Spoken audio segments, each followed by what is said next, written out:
of cloth and then tied it up very tight below the mark so that the poison would not go to other parts of the body. She had been chanting the name, completely absorbed in Ramayana as well. So that had brought about a change in her. Despite what happened, the enormity of the occurrence, she was composed. She was calm. She went inside. People urged her immediately to go to the hospital and get the medical treatment. So she agreed. She understood the need for it. She ran inside. She changed her clothes. She kept chanting the name Yogi Ram Surat Kumar all the time. She went into the puja room. She did her pranam to Bhagwan Yogi Ram Surat Kumar and to the picture of Shri Shri Muralidhara Swamiji. After a little worship there, the chanting continued and she came out. Her brother and her daughter, they took her on the two-wheeler to the GH nearby. It was 20 minutes journey. And then as soon as she went into the hospital, the doctors and nurses there, they realized what had happened. And immediately, she was given an injection and three tablets also. The doctor on the spot came, checked her eyes. He pulled it out, he opened the eyes and saw, and then he asked her to lift her head. And she did.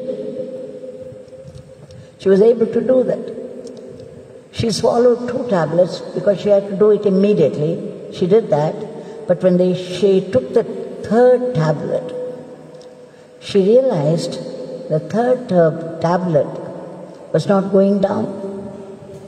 She was unable to swallow it.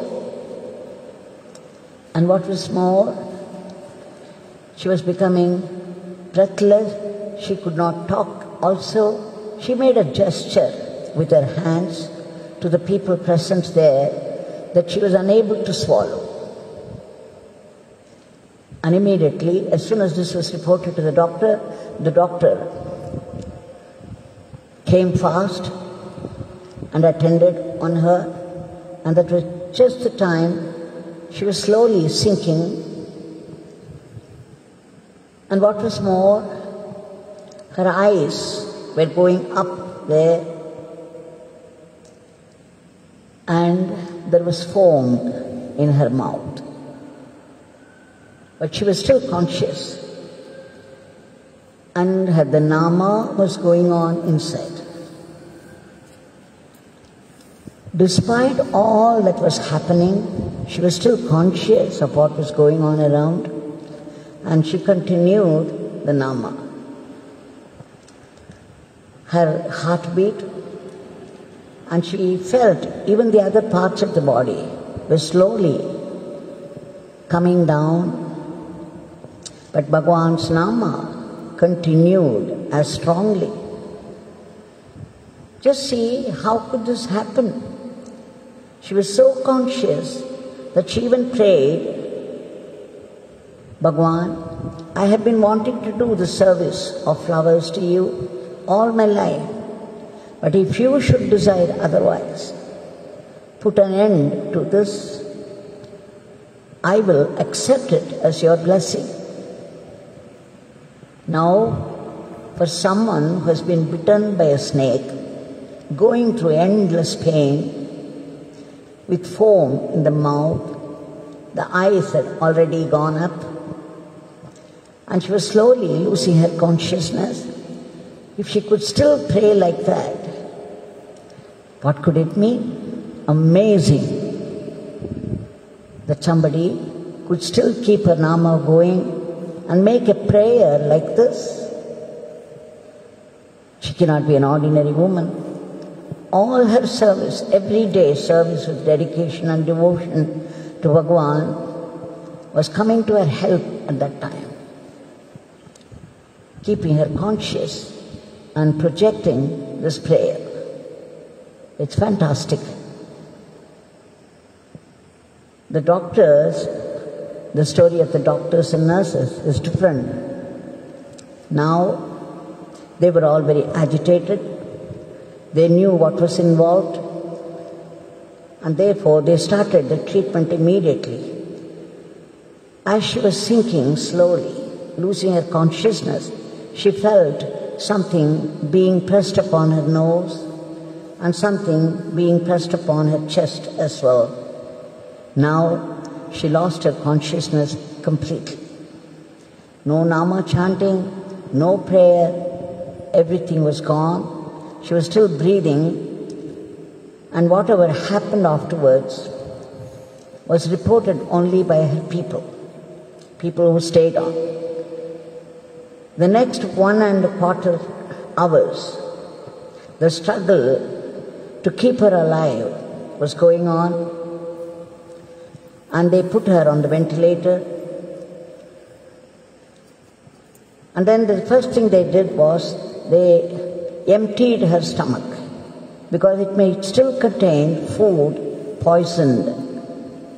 So that was removed, and then they sucked whatever was left in the lungs, because the poison had entered there also. Then all the doctors and the nurses were at the treatment in some way or the other, struggling and struggling. And finally the doctor said, look, our medical treatment is over. Whatever we could do in the circumstances, we have done. The rest is in the hands of God. But we have to wait for 1 hour to know how she is faring.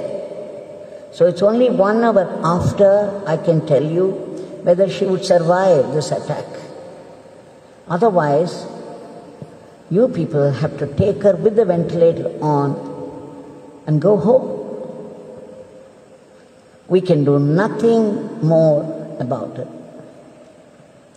You can imagine her relatives, brother, daughter, and other people were surrounding. Naturally, it was a great shock to them. They were shaken completely.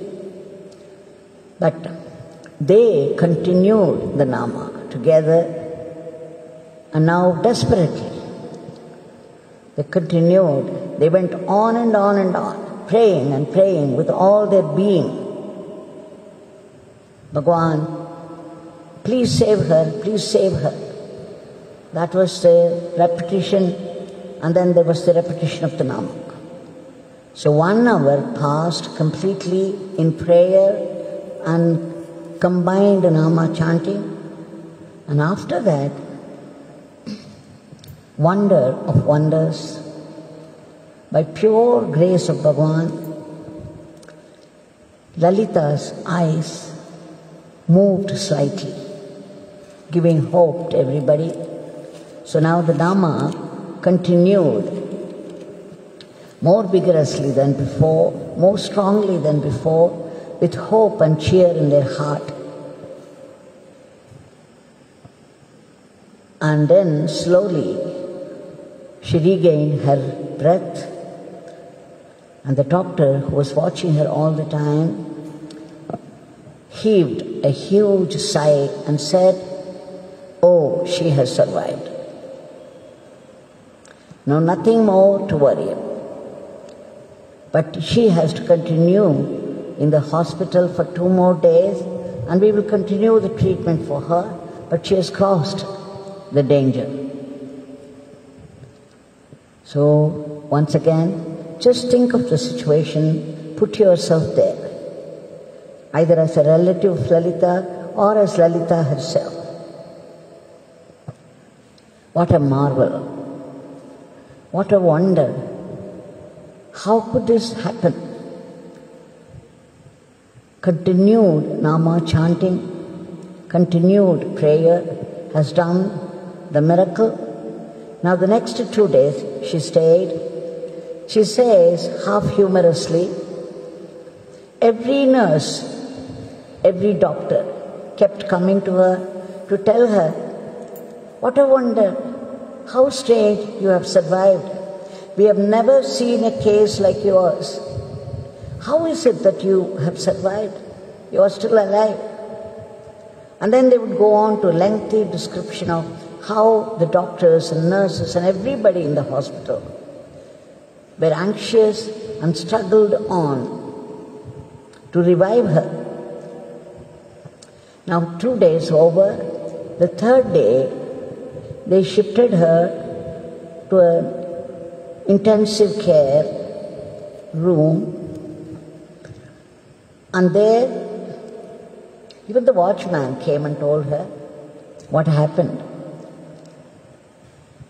But everybody said, "It's not the medical treatment, it is not our anxiety, our trial, it is the God you pray to. It is He who has done it to you. It is by His grace that you are still alive." The third day, again they took the blood test, urine test, the motion test, because they had to make sure there was no poison, no trace of poison in all of them, that there was no poison at all in the body. But everything was becoming all right, and all her parts, parts of the body began to work, and it was the fifth day. The room became very hot. She started to sweat profusely.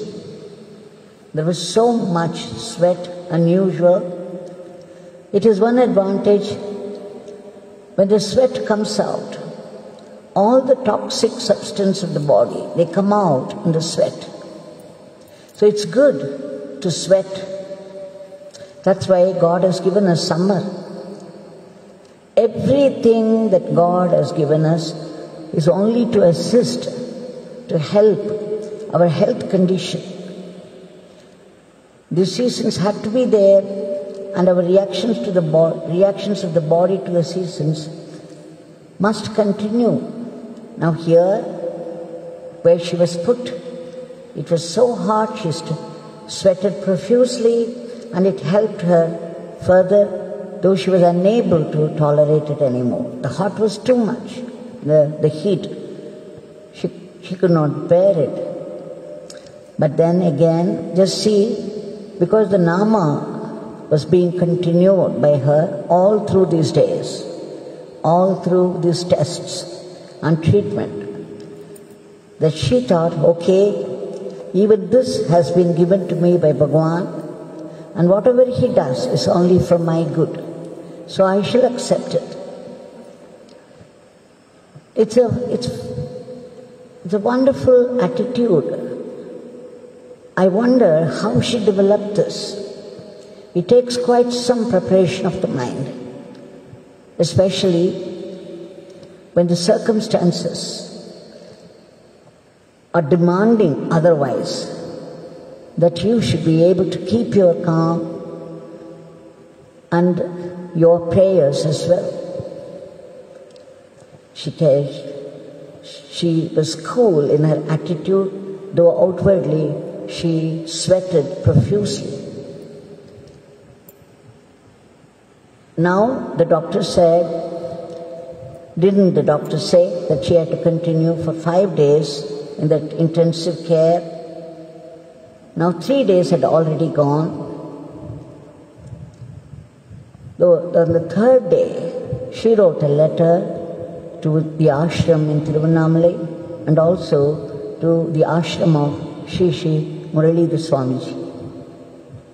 And now she started to wait for the ash prasad, the vibhuti prasad from the shrine.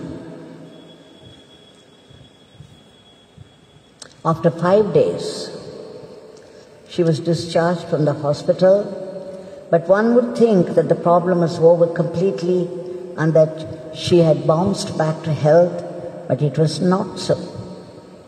In fact, the problem started after that because there was inflammation where the snake had bitten, and therefore there's a lot of swelling, and the inflammation caused acute pain.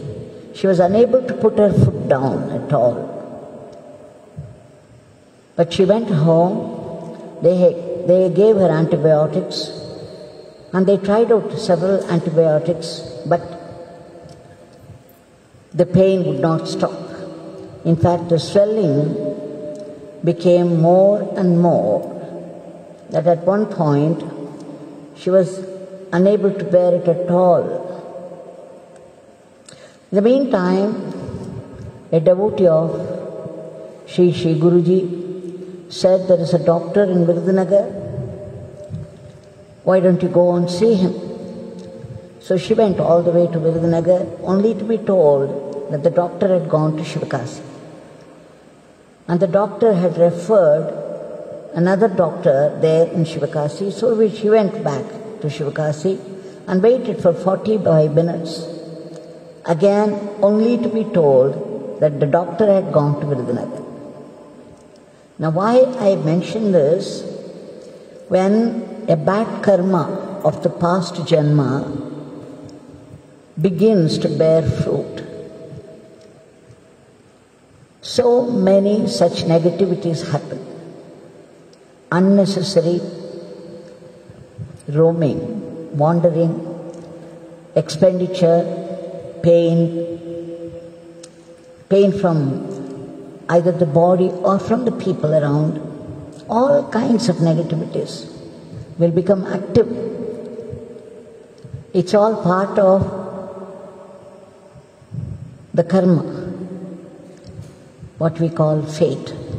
But once you have taken refuge at the feet of the lotus feet of a great master,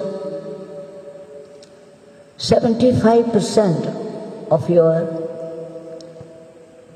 the fruit of your bad karma is taken by the master.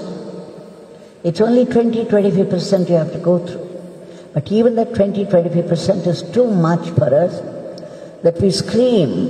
And it's good that we scream, because if we scream, Yogi Ram Sarat Kumar, it would bring further relief. If we simply scream and not the name, then of course it's a private hell. Can't imagine how much more we have to go through. So the Nama is our strength. No matter in what condition we have been put by Bhagavan, because even the law of karma has been made by God. You know, if you take a stone, how many beatings it gets? The stone doesn't know that a statue is coming out of it, that somebody is chiseling a deity out of the stone, for which hammering is absolutely necessary. But the stone doesn't know. It feels only the hammering. I remember once when I was in Sudama, I started to live very close to Bhagavan in his field of energy. I felt at one point all my emotions were swinging high and low. There was a wide swinging of moods from the highest to the lowest. It was all very strange to me, and I was thinking that it was a very clean, smooth and short path to success. But here something else was happening. I approached Bhagavan. I said, Bhagavan, even sitting in your presence all the time does this to me. Why is that I'm reacting like this? It should be the other way about. I should become more and more calm. Then Bhagavan smiled and said, come with me. And then we got into the car. He brought me to the spot where the Pradhan Mandir construction was going on. It was 94, so they had just started the work, and there were huge gaping pits for huge pillars to be erected. And then there were mounds of soil around, and then there were heaps of these small stones. And people were crisscrossing the place, carrying this and that. And there was a machine going on with so much noise, it was grinding those small stones into powder. You can imagine the chaos that one could witness in such places where a building, where they are laying the foundation.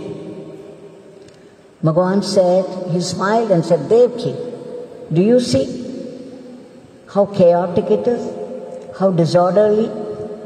But remember, one day there will be a beautiful temple in this place. For that beautiful temple to come, this is absolutely necessary. So you see, all the beatings we get, all the hammerings that we get in life, the sufferings because of past karma, they are only blessings in disguise because they push us towards God. That gives us a greater kinship with God, because we become desperate and we think of God with more devotion. We realize the helplessness, utter helplessness, and resort to God, God's blessing. Now see, Lalita Amma's foot was so bad, more and more swelling, more inflammation. She was unable to bear the pain at one point, and what was more, added to it, now this extra moving about in vain. All that happened, but once again, Lalita Amma, with her great service to Bhagavan and continuous Nama chanting, has attained the preparation of mind that she began to realize everything is happening by the will of God and it's good for me. If this is Bhagavan's sankalpa, that I should go through this hell, I should go through this pain, then I have to accept it. There's no other go. Now, see, she had written the letter, I think probably on the 24th or 25th. She was still waiting for the reply, for the vibhuti from the ashram, and she was longing for it.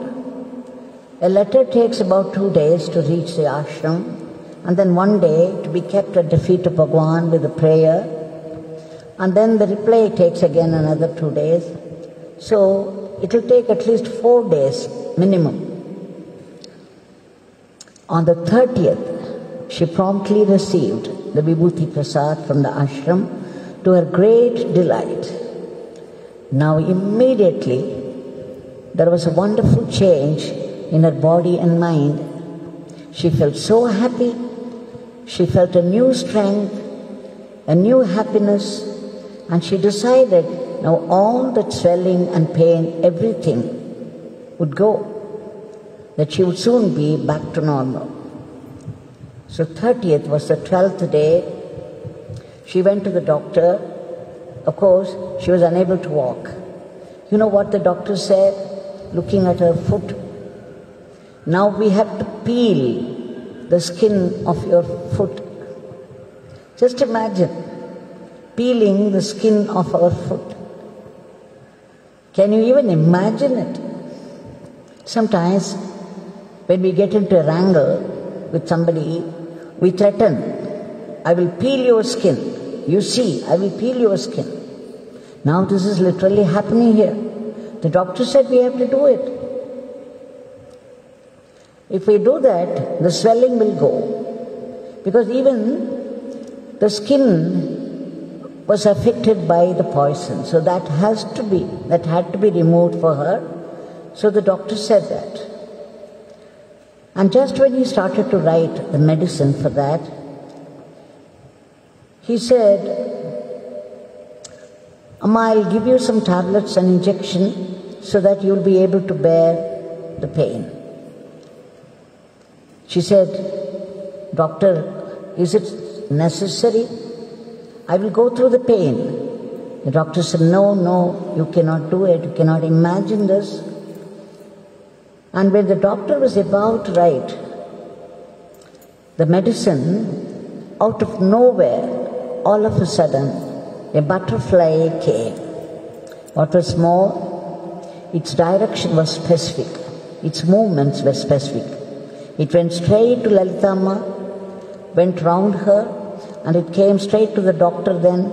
It went round the doctor, and then it was moving about in the room for some time, and then flew away.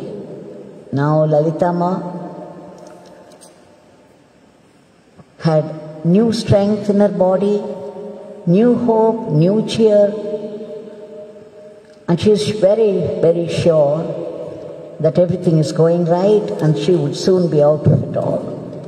So she said, she began to take those tablets, and in 2 days she was able to put her foot down and walk a little. Of course, she staggered, but she was still able to put her foot down and walk. It was a great progress for her. The doctor was wonderstruck, but he still kept to his insistence on peeling the skin. He said, look, it's not over yet. I have to give you anesthesia. You have to go through the COVID test, CT scan, etc. So he went on adding one after the other. She stopped him in the middle and said, Doctor, there is no need for all this. I will go through it without them. The doctor said, surprised, how can you go through it? It will be a terrible pain. She said, it's all right, doctor, because she had the strength of Nama. She said, no, doctor, I will go through it, I'll bear the pain. Please start doing it. It is the Nama that gave her strength. So she started to chant the name vigorously and in full swing, in desperation.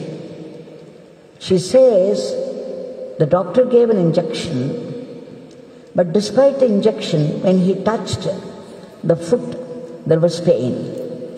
So when she showed pain, the doctor was happy because he said it's a good sign, which means those parts are active.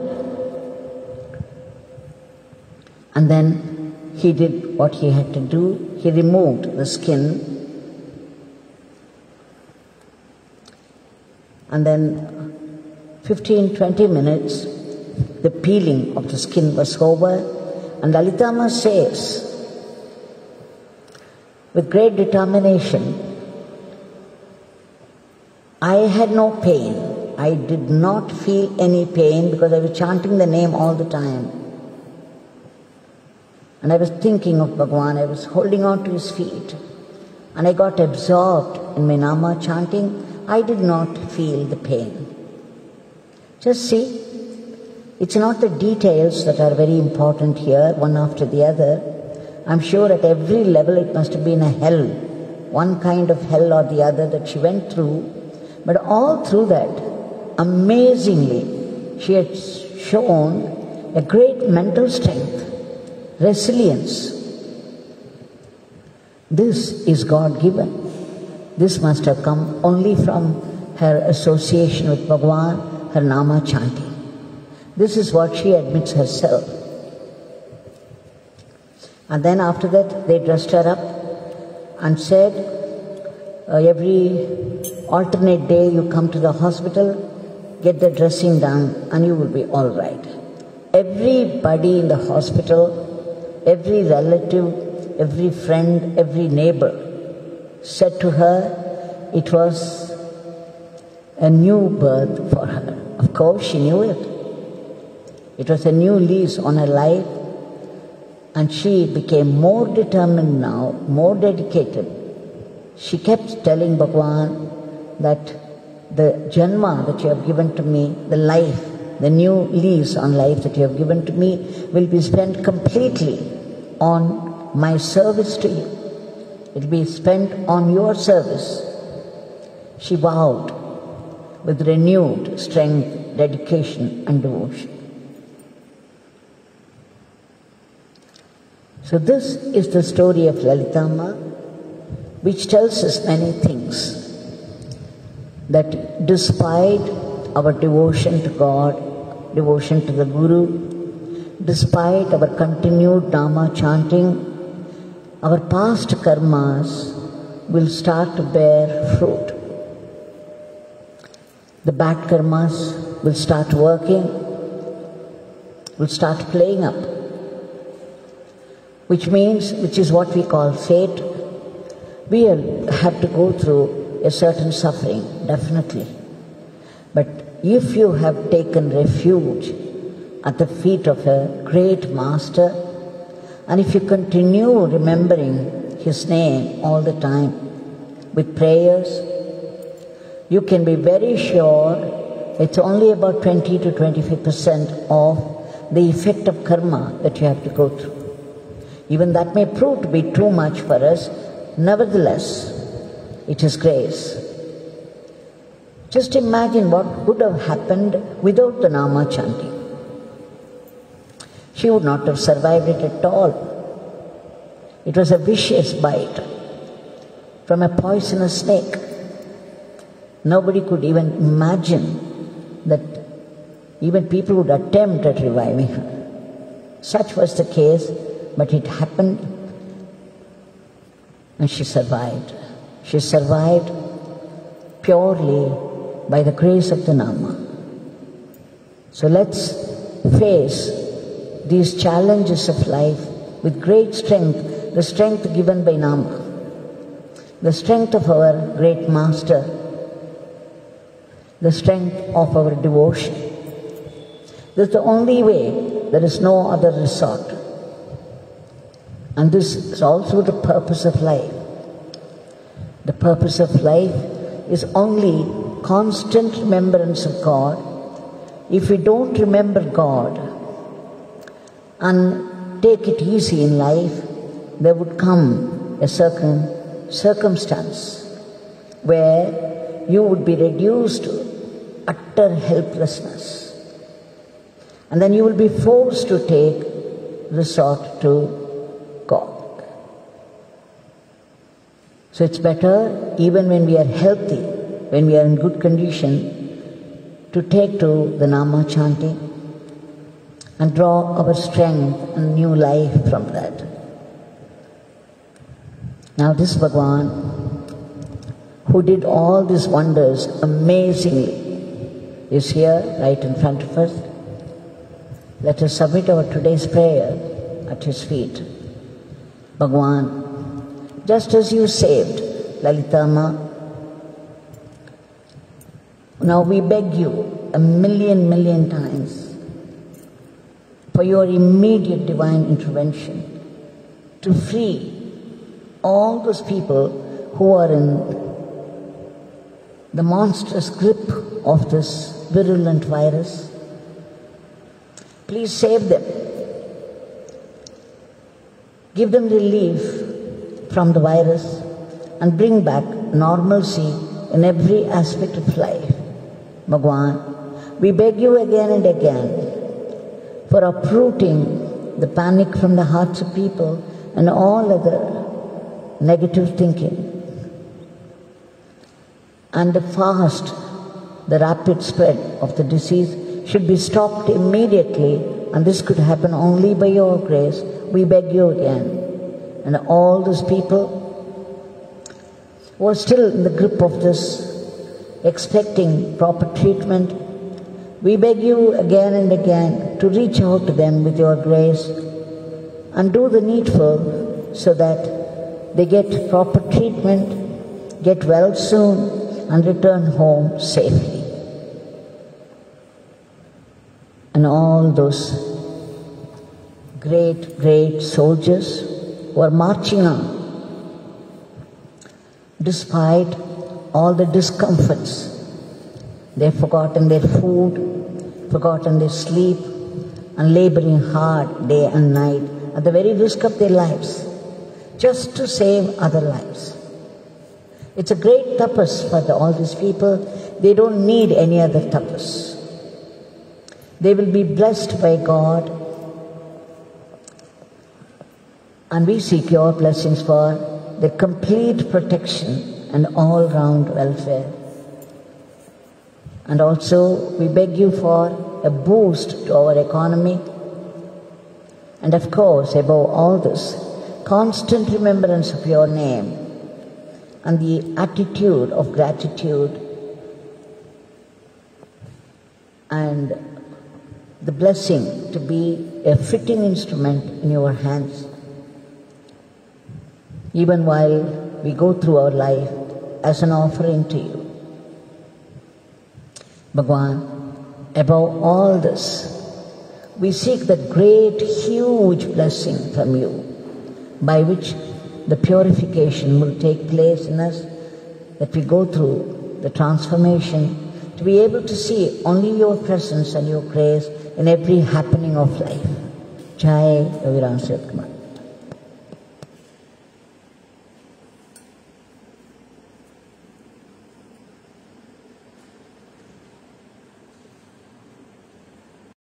Raviram Surat